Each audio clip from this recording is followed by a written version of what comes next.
I just wanted to give you a taste of the evolution of the blues during the second migration and what it spawned.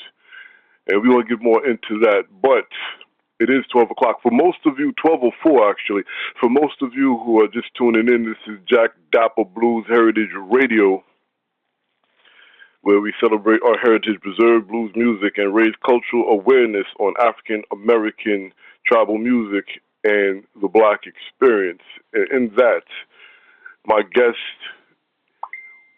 my brother Moses Crutch, who is a phenomenal musician. And I wouldn't just say blues musician, because we have a thing with categorizing tribal music.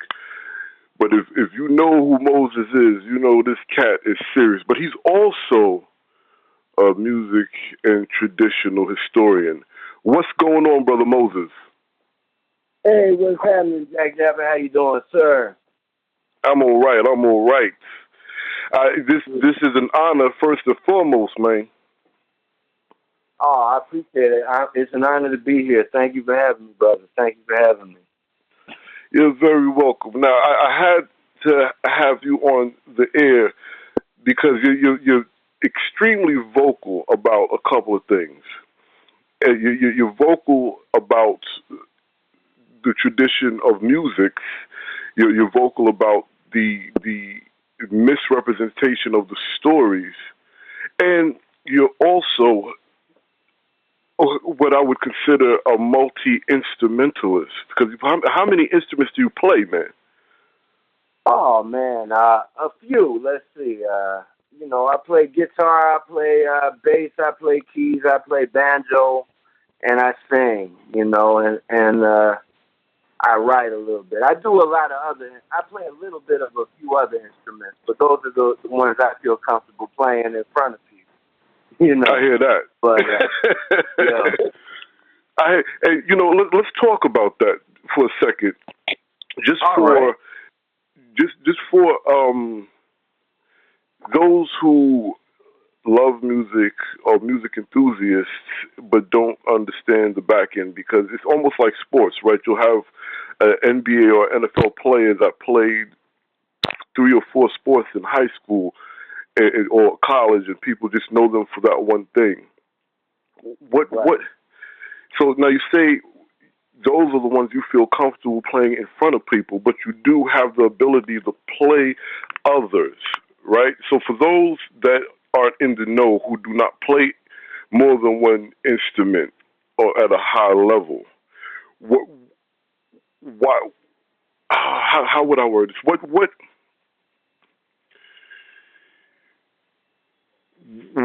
first of all, what drew you to the other instruments that you play, or in your private time? What about it? Is it passion? Is it just for the sake of knowing? Is it for songwriting?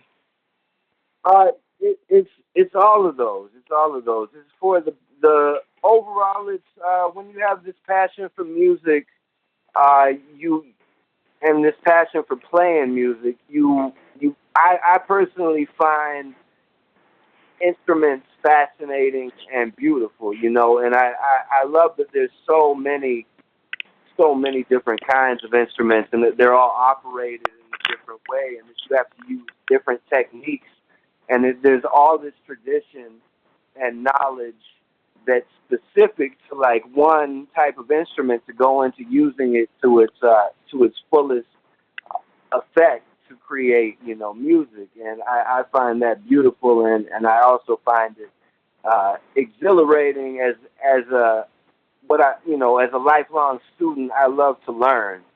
So anything that I can gather new knowledge or a new skill, I'm just blown away and attracted by that, And also, it's for songwriting.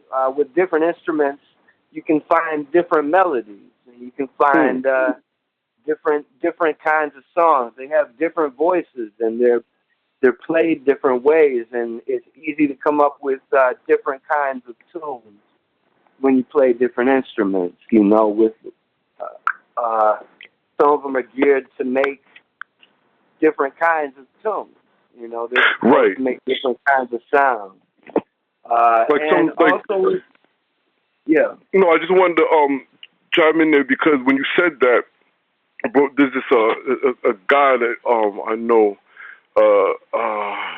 Ebro, his name is, and he played uh piano, jazz and blues piano. I met him when I was working in a speakeasy, and he said to him, the piano is a percussive instrument, It absolutely right? is. Yeah.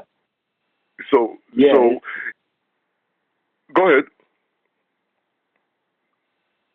Okay, so what I guess what my question was based on your statement. So, if you're looking for percussive sound, if you're looking now, because it kind of it kind of threw me for a loop and taught me something new. Because to me, a piano is a string instrument, right? So that's Well, how I it is. looked at it. So it's both. It's both. It's absolutely both. It's a percussion. You play it like a percussion instrument. You know, you bang down on it with your fingers, and then you know the hammer in the mechanism hits a string. So it's both, but you play it percussively. Mm. Now, But but now with that being said, you can also play a guitar or bass, whether it's an upright bass or not, in a percussive manner. Correct? you absolutely can. Yes, That's groovy. absolutely. So now let's talk Yeah. about the journey before we get to your uh, workshops and the different projects you do. Let's talk about your journey, the beginning of your journey. What inspired you, and did you start out as a roots blues musician, or did that evolve after you just started listening to album after album? All right. Well, you know, my musical journey started way back. You know, I was always a music lover ever since I was a small kid. You know, and I would hear some of the things my parents would play and all of that, and there was a little bit of blues. You know, but there was a little bit of everything really. But as far as as far as the first blues musician that I remember buying an album of and getting very deeply into, I was probably 11 or 12 years old, and it was Mississippi Fred McDowell. Of course.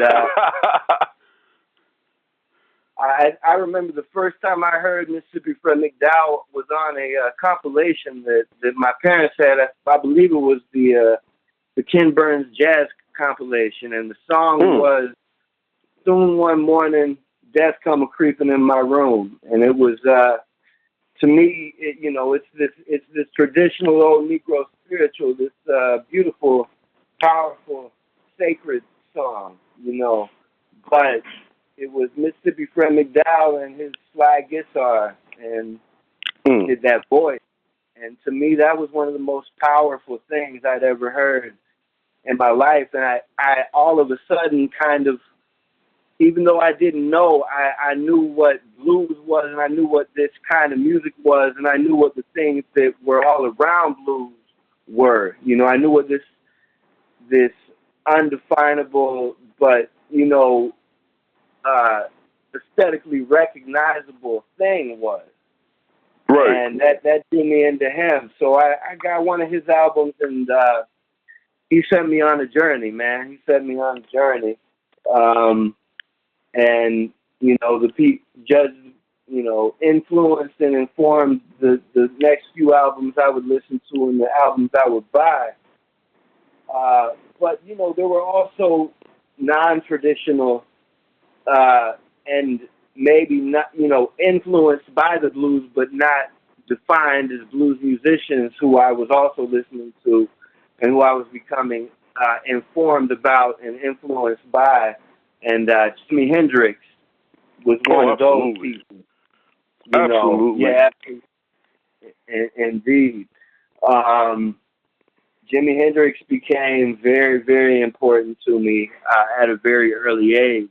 both Yeah. as an instrumentalist and as a songwriter and as an interpreter of other songs and Yes. other styles. Because he could play the blues, man. He could play the blues. But he could do all this other crazy stuff, and he added all this stuff to it that hadn't been, it was influenced, and you could easily draw these influences if you listen and you were informed about what came before it. Right. But put this other stuff on it that hadn't been done before or even really imagined before. And so, yeah, I'd say I started playing around that time, at about 13 years old. I picked up a guitar and I started playing blues early on, and I figured out, like what I considered to be this fundamental blues lick, this boom, boom, boom, boom thing. And, Right. that Manish Boy thing. Oh yeah. Which you're hearing a lot and of. Also, it's funny. You hear. I didn't mean to cut you off, but no problem. You hear that Manish Boy lick, and you hear that 12-bar shuffle in a lot of early '80s, late '70s rock music. Is all the entire composition is based around those two musical progressions. And growing up, I didn't say, "Oh, that's the blues." I just said, "That just sounds like this, and that just sounds like that," because I was just everything like you said, everything was played in my house, and I know I I sticky fingered a Jimi Hendrix album out my dad's collection when I was a kid, but I just remember, and then nowadays at our adult age, when I listen to I'm not that I'm promoting another station on mine, but I listen to CBS 101.9 CBS FM. We listen to that a lot to hear, and it blows my mind when I hear it. Remember when I first heard it and knew it sounded familiar, and be able to point out that is a blues shuffle, and everything is just built from those two progressions. Have you noticed that? I have. I've noticed that, and I noticed it early on too.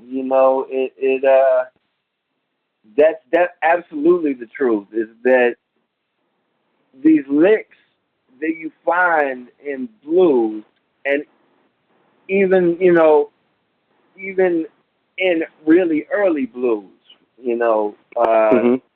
these licks are ever present in rock and roll and all of these styles of music that have come since then, that have become, stretched the whole world over.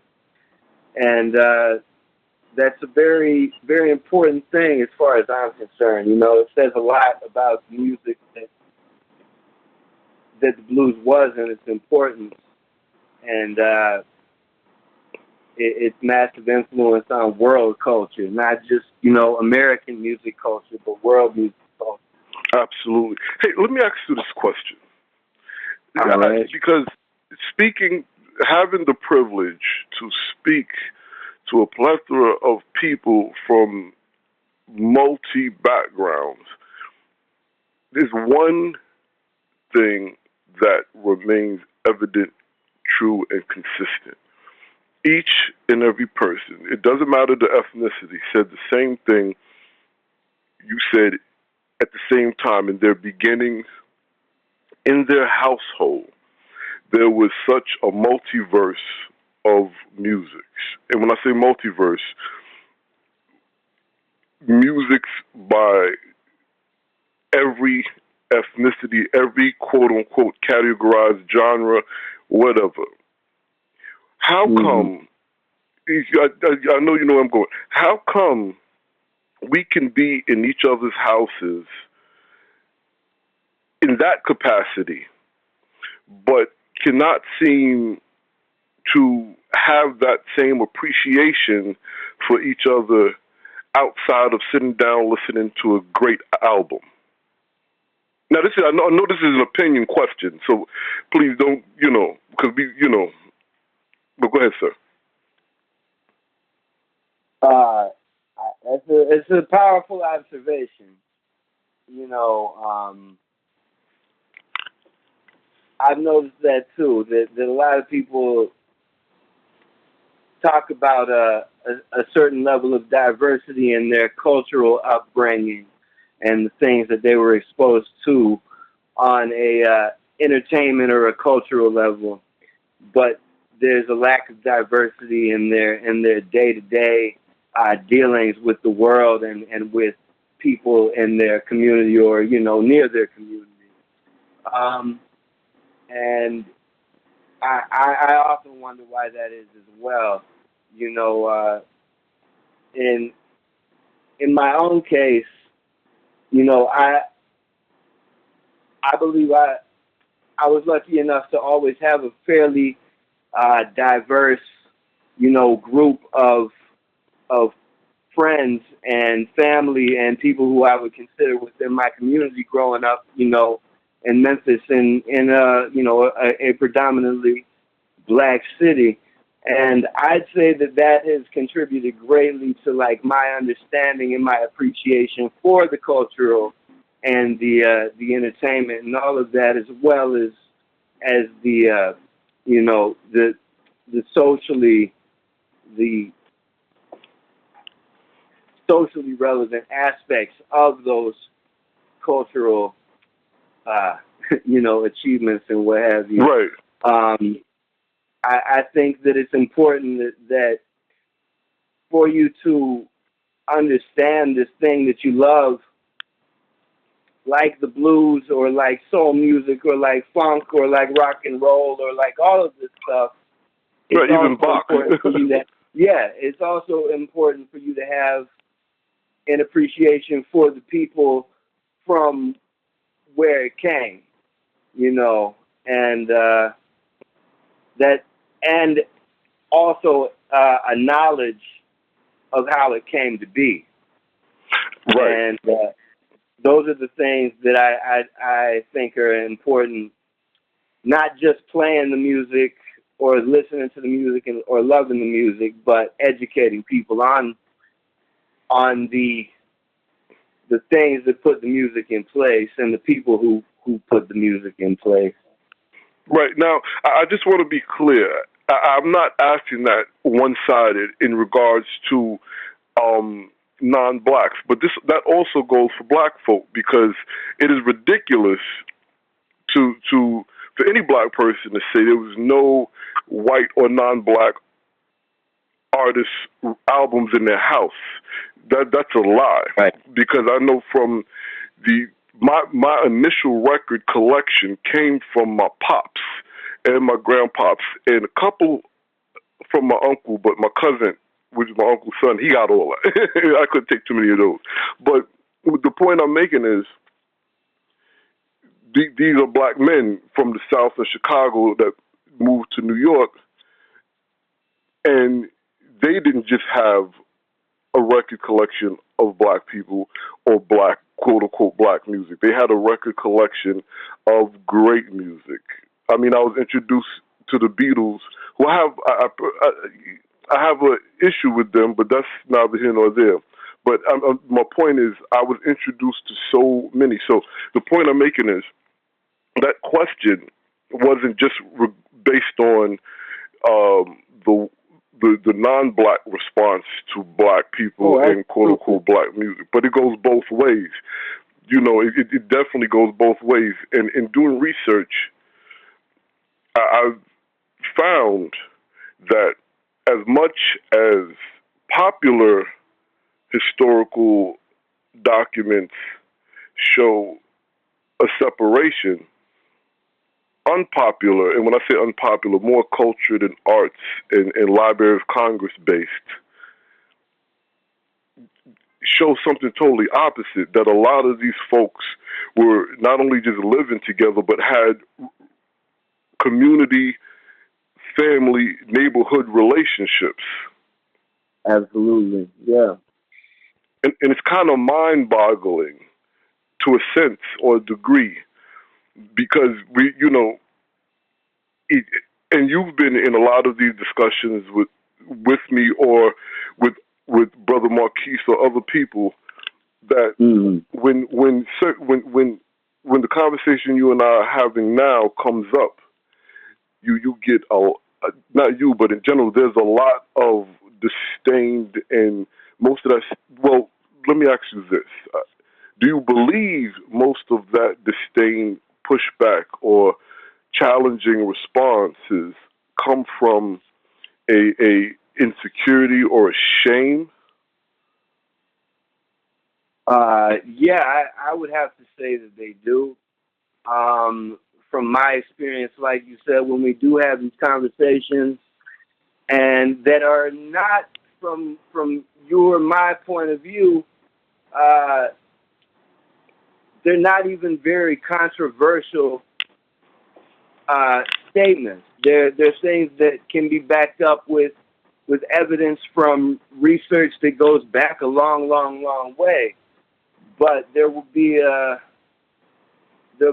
small faction, but a very loud faction of people who find even to bring up such topics as some sort of cardinal sin, or some kind of transgression against this idea they have of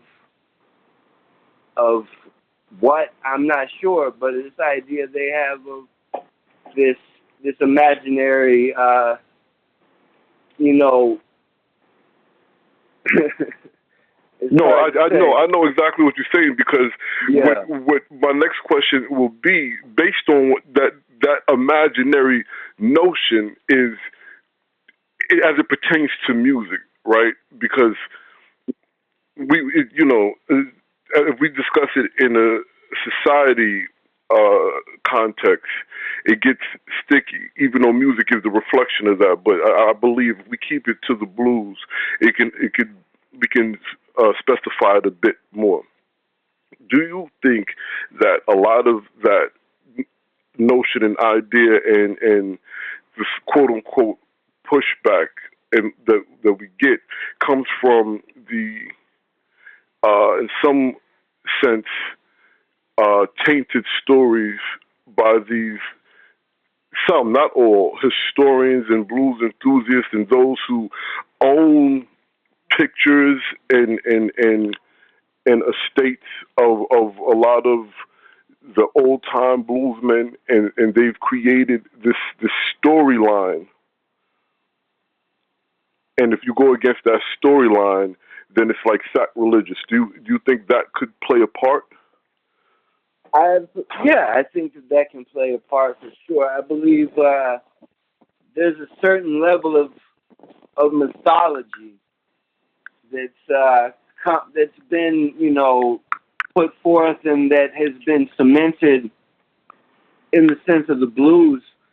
They There are these stories and these legends that people like to put before the actual historical, the historically accurate actions and facts of certain people's lives and the way certain things were created, and even on a broader scale, what exactly the blues is based on, and all of the historical, all of the types of music and the types of international influences and pieces that the blues is based on. But I believe that that's all a part. But I believe that, to me, what's even more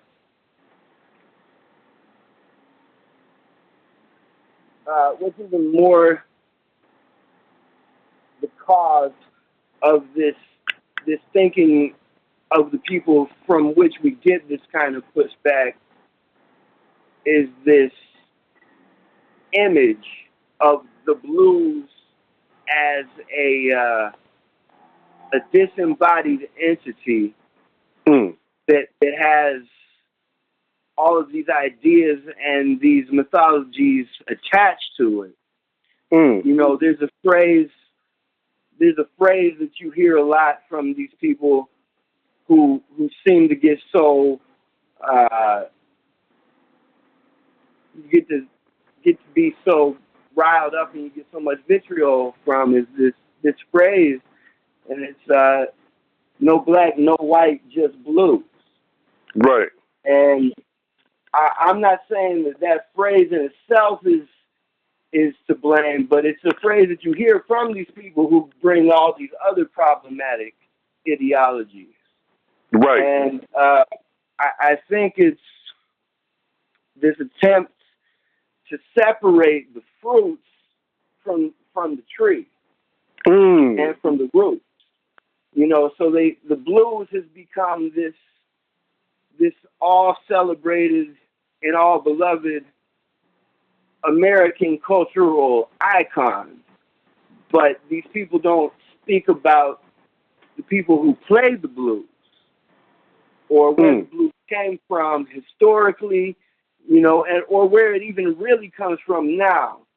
Because there's other figures in recent history who have played and been influenced by the blues that are now more associated with the blues than the thousands, you know, of black women and men who have recorded it since the 20s and so on.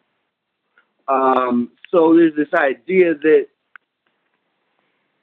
the blues is a universal thing, which it may or may not be, but there are also certain things that are not necessarily that are specific to a certain faction of the American population. You know. Right. And, I fully understand.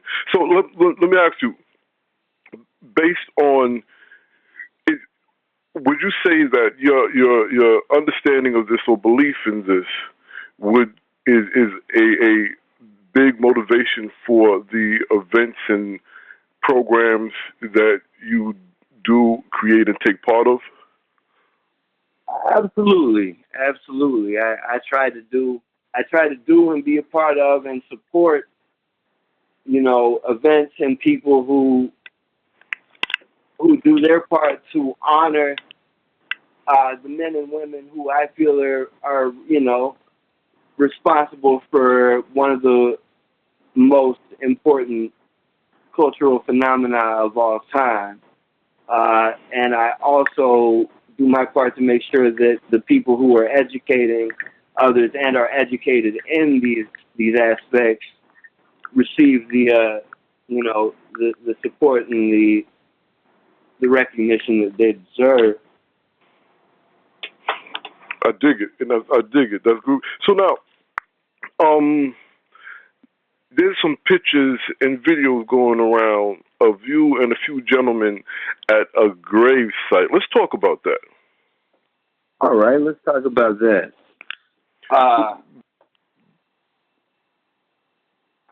No, please go ahead. Who was it? What's the situation? Okay. Set it up. Walk us through it.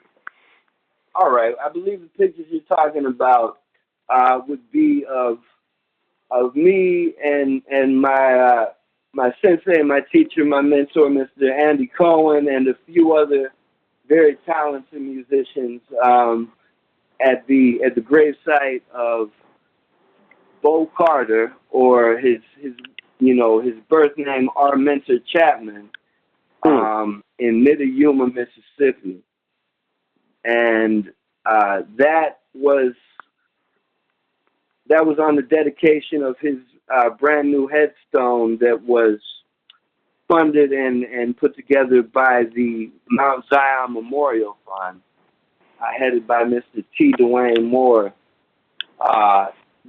And Mount Zion Memorial Fund is an organization that raises money and implements and gives headstones to blues musicians who have had unmarked graves or non-prominently marked graves, as well as cleaning up and restoring and rejuvenating forgotten and abandoned cemeteries in the South that are usually, African American cemeteries. And they're an incredible organization that I'm happy to, be associated with, but only to the capacity that I have the lovely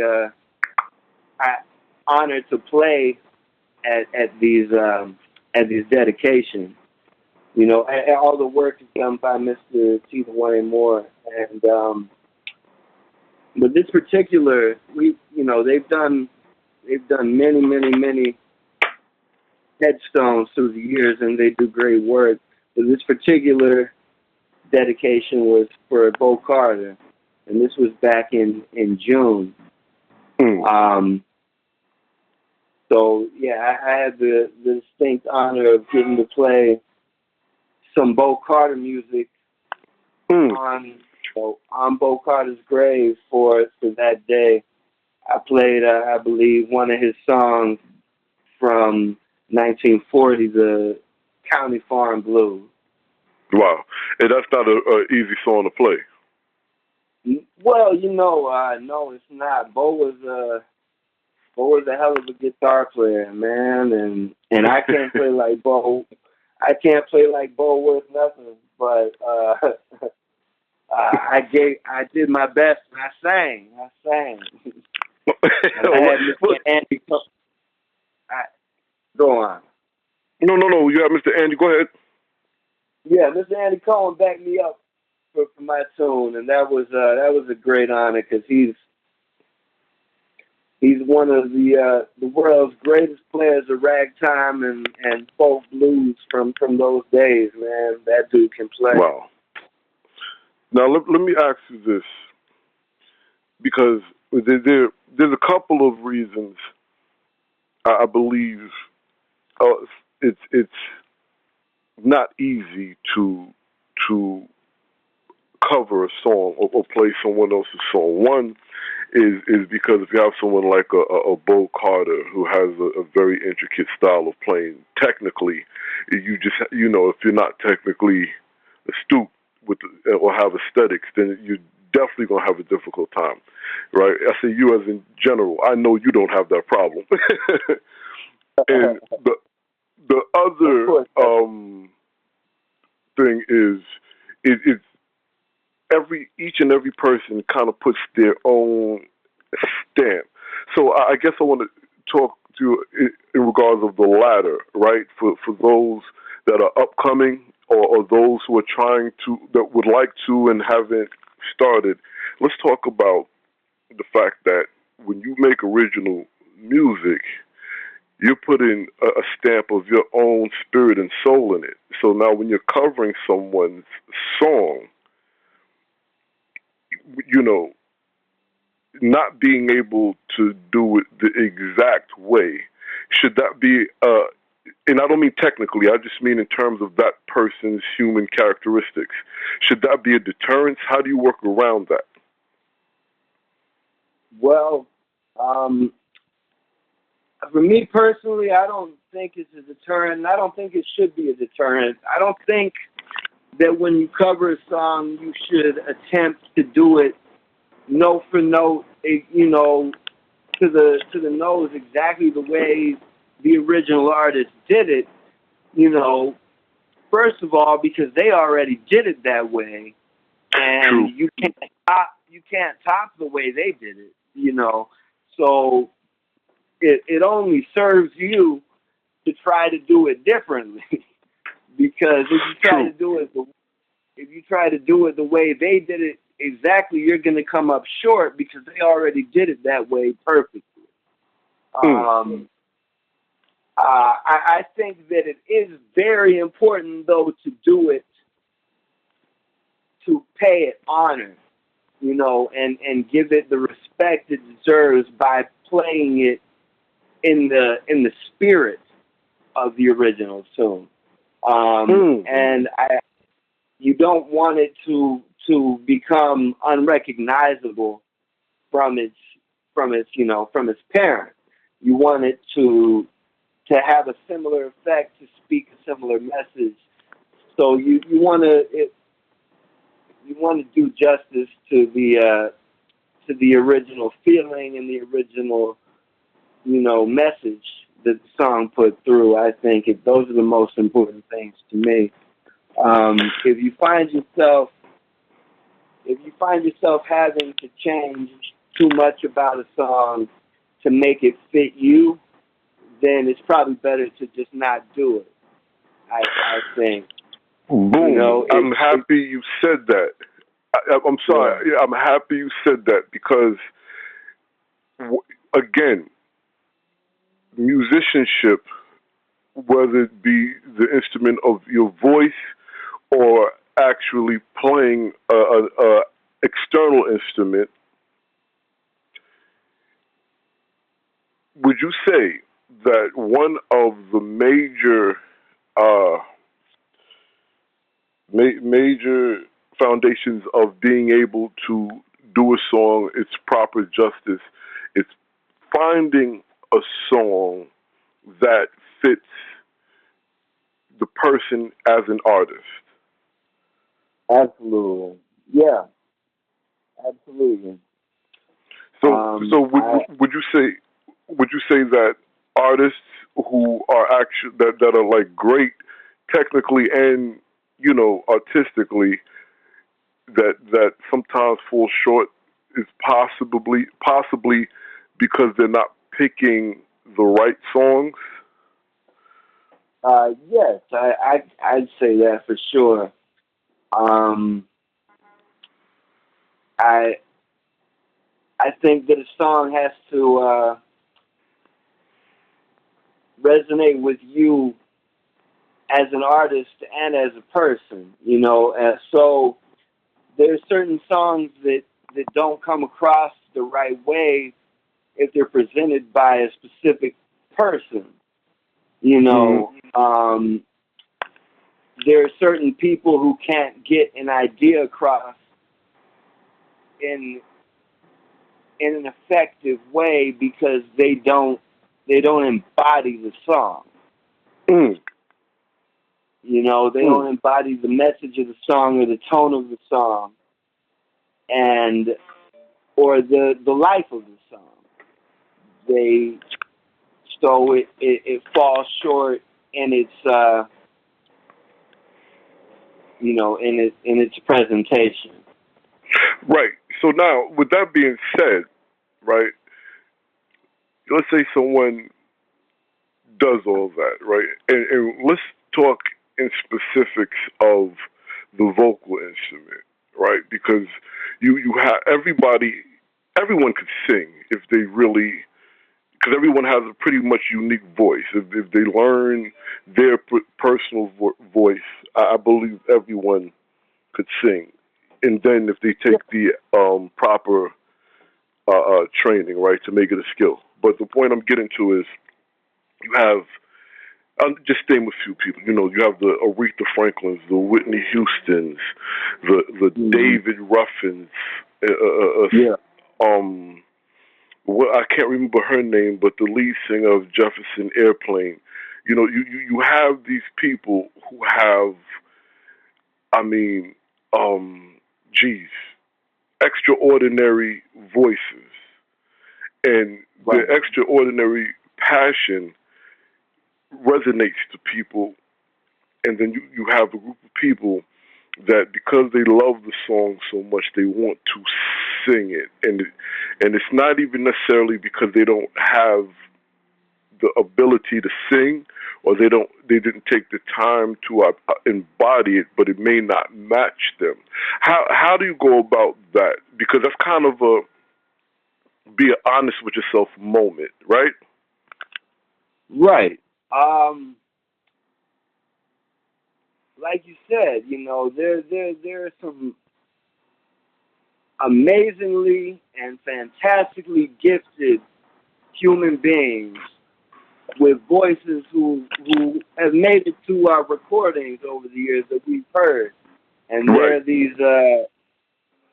these incredibly extra superhuman feats that have been accomplished, and they've been recorded, and we've heard them, and they've resonated with us, and we love them. But some of us, I can sing, and all that, but there's some kinds of songs that I can't begin to attempt, and there's certain people who may not be these technically, mind blowing singers or vocalists, but they have qualities to their voice, and Right. they have very unique mannerisms with their voice, or where they do things in this certain type of way that it makes you feel it, even if it's not like technically astounding. That's not the most important thing sometimes, but there's people with these voices and these ways of singing and these ways of talking where it just feels right, but it feels so natural. But Right. it can't be. It can't be.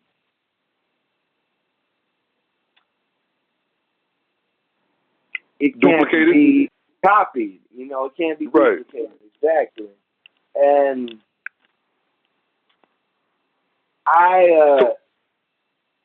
no, go on. No, I was going to ask you. So because based on your statement, two people come to my mind immediately: James Brown and Howlin' Wolf, and Janis Joplin. Three, Good. right? Because they have a distinct coined sound, especially Howlin' Wolf. They have and James Brown. They have a distinct sound that really can't be copied, and when people try it doesn't come across the same, No. even if they're making up their own notes. Right. Yeah. When people try to sing like James Brown, it comes across as a joke. When people try to sing like Howlin' Wolf, it comes across as sad. Yeah. It's like all these things. There are these qualities to their voices that you can feel and that you can associate automatically with their lives and who they are as people. And you can't duplicate the voice because you can't duplicate the life. Like these things they do, it's not something they're doing because it's an aesthetically, pleasing choice. It's something that they can't not do. It's just a part of them. So to try to imitate or duplicate certain qualities that can't be duplicated usually comes off as a trick that you're trying to pull on somebody that discerning folks aren't gonna buy into. No, that's true.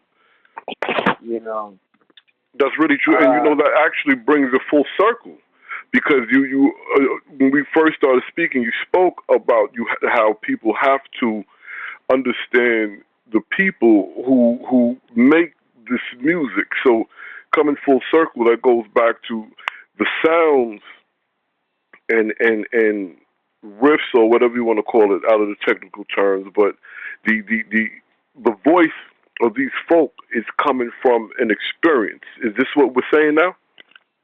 Yeah, absolutely. It's Big Bill Broonzy said the blues is something you have to live. If you didn't live it, you don't have it. Mm-hmm. and that's about what it comes down to. And there's certain things that if you didn't live, you shouldn't be singing about. True. I guess. Well, It doesn't mean you can't be hearing about it. Doesn't mean you can't be hearing about it. Doesn't mean you can't be internalizing it and understanding it and like loving on that. But maybe you shouldn't be singing about it. Well, now you talk about something that crosses not just genres, generations, right? I mean, there's a show that comes on ABC called Nashville, right? I watched maybe 2 episodes a year or 2 ago. I just remember this one scene, and the guy just got off stage. Country singer. He just got off stage doing a song about not just a prison, but a prison stint that he did. And he was at the bar talking to his friend, and these 2 guys walked up to him and asked him, "Hey man, when were you there?" And different questions like this. And then he was like, "Well, I was there and I never seen you." And it became a big altercation. We can also say that into rap music. Right. Now, here's my question. You have an industry that at one time thrived off writers and composers writing songs for artists who sang the songs because they were able to convey the message of the song. And I don't necessarily know if back in the day people were running up on Mary Wells, did you really live this? But then all of a sudden this became prevalent. Now, it possibly could have still been prevalent back in the day because Charlie Patton got stabbed and cut up and Son House got shot at a house party. These things did happen. So I guess my question to you is, one, when did that become prevalent in regards to if you didn't live it, you can't write about it? And 2, should that be even an issue if someone could capture someone else's story to give them something to identify to and possibly hope? Well, as far as when, I can't begin to even ponder when. It's like you said. As far back as we can tell, ain't it? But no, it's like when that's it. Like you said, if somebody can encapsulate this, or if they can identify it with it, or if they can make others understand it in a certain way, then I feel that yes, maybe those people should be allowed to sing about it.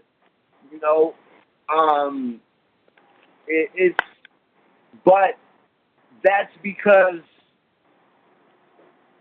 they may not have lived this exact experience, but they've lived others very much like it, and it doesn't. It makes sense to hear about something like that coming from this person. They make it make sense.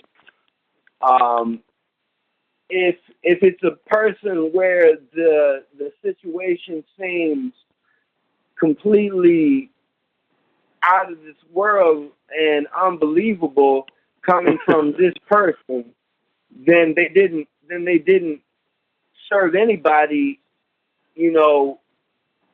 well. They didn't do their job as an actor or as a suspender of disbelief or as a storyteller. If they tell, it's if you're gonna tell a story, make sure you tell it well. Is all I can say. Because there were plenty of people, there were plenty of blues people who told stories that didn't happen to them necessarily. You know, Right. there were a lot. Storytelling wasn't what was at issue because the art of storytelling was a big thing in the blues from way, way back. You know, Absolutely. it wasn't about. There were people like Big Bill Bronzy who would write an entire autobiography filled with stories that weren't necessarily autobiographical. You Right. know, and for when I was getting really into him early on, it's just like he's telling his truth. It's not Mm. it's not everybody's truth, but it's his truth, so it's still the truth. And it's just because it didn't happen, don't mean it ain't true. Right. Sometimes, because it was true for other folks, and it was true for the larger scope. Mm. Mm. So it And was sometimes he was able to identify with it, or it's something that was prevalent in or around him to be able to right. stand in its truth where others could identify and not necessarily call him. Because we could talk about and we have a few more minutes. We have about 4 minutes left in the program, but just quick, we can talk about. Damn, I just lost his name. He wrote all those pimp books. I believe he's from Detroit. Donald Goines, and Okay. in his it became. I've seen, read, and heard some issues where it wasn't a direct reflection of him, but he was taking stories of real people in his neighborhood, and and, Right. and it became an issue. But I believe that became more of an issue because they were more afraid of the legal repercussions of him um, exposing these truths. So to the point where people can identify who he's talking about. And that happens often. So would you say that is where the line is drawn? I'd say so. Yeah. I mean, I think that a lot of these stories may not have been told by a lot of these stories may not have been told by the people who they actually happen to, because those people weren't storytellers or performers or artists and weren't in a position to pass these stories down to, either their own community or to an audience of interested outsiders. Mm. So the songwriters and the storytellers are the people whose job it is to immortalize these other people whose stories may not ever have been told. Within a community, within a certain community, or within a certain microcosm of life that may go forgotten forever. Mm. Um, That was sometimes a very eloquent way of putting it. sometimes it's the duty of those people who are in the cultural zeitgeist to make sure that these stories are jotted down and told and archived. And I Mm. think, I think that that's kind of where that line is drawn. But as much as true as that is, there's it's not every person after that. It's not every performer after that's duty to tell a story that they can't effectively tell. Right. There may be other performers or there may be other artists who are better adept to telling that story than you, or Right. than me. And sometimes it's up to the performer to choose what stories those are and what stories those aren't. That's kind of where I see it. There's No, I lots mean of songs that's accurate. That's accurate. Every performer or storyteller isn't the storyteller. Every poet is not Langston Hughes. right. I get it. Well, brother, it was an honor and pleasure to sit here, chop it up, and just dialogue about your journey, the culture and terrain of blues music and culture and everything else in between. Musicianship, everything we spoke about. All right, brother. Thank you so much. I enjoyed the hell out of it. I appreciate you. Likewise, bro. I will speak to you very soon. All right. Speak to you soon. All right, ladies and gentlemen, that was a great conversation with Moses Crutch, who is a phenomenal musician, historian of music for that matter, and musicianship. And we'll be back at you tomorrow. Take care.